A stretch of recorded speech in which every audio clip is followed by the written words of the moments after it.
So you've decided you want to plant pear trees. Now, exactly what pear trees will you be planting? There's a whole range of pear types. Some do exceptionally well in our southeastern climate. Others, not so much. If you're like me, you might be asking, how do I choose the best pear tree? Today, I want to cut to some issues that can mean the difference between a mediocre pear orchard for you and one that truly thrives.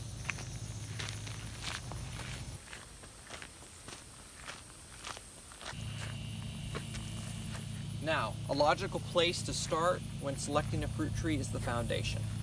The foundation of a fruit tree is its rootstock. Practically any pear tree you purchase these days will be grafted on some rootstock, and this rootstock will determine certain characteristics of the tree throughout its entire life, including how well it establishes on your orchard.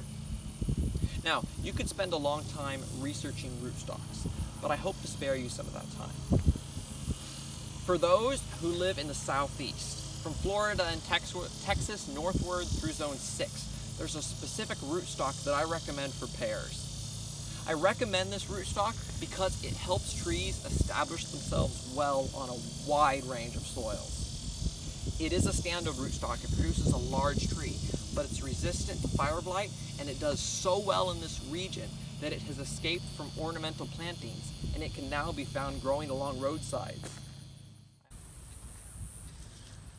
The rootstock I'm recommending for pears is called Pyrus caleriana. I know it's a mouthful. They come from China and Vietnam originally, and you may not have heard about them before, but that's okay. Talk to a nurseryman and ask him if he has pears grafted on caleriana rootstock. He'll probably know what you're talking about. When it comes to producing a rugged and long-lived tree, this rootstock shines. So here's what I'm saying. If you don't have time to research pear rootstocks in depth, just go with a caleriana pear. It produces a large tree, but it produces an excellent tree. Pear trees in general are extremely disease resistant. This is why we're so interested about growing them in the Southeast. But there is one disease you must be aware of. It's a bacterial disease known as fire blight, and this disease can wipe out a pear orchard if allowed to do so. Here's where your selection of pear varieties becomes critical. Some pear varieties get this disease very easily, whereas others are highly resistant. When choosing pear trees, one of your top considerations should be fire blight resistance. But how do you know if a pear tree is fire blight resistant? Nurseries will tell you, but I'm going to give you a good place to start. These trees have been known to be fire blight resistant. Look into them a bit. Plant resistant pear trees and your incidence of fire blight will be drastically reduced. And finally, plant late blooming pear varieties whenever possible.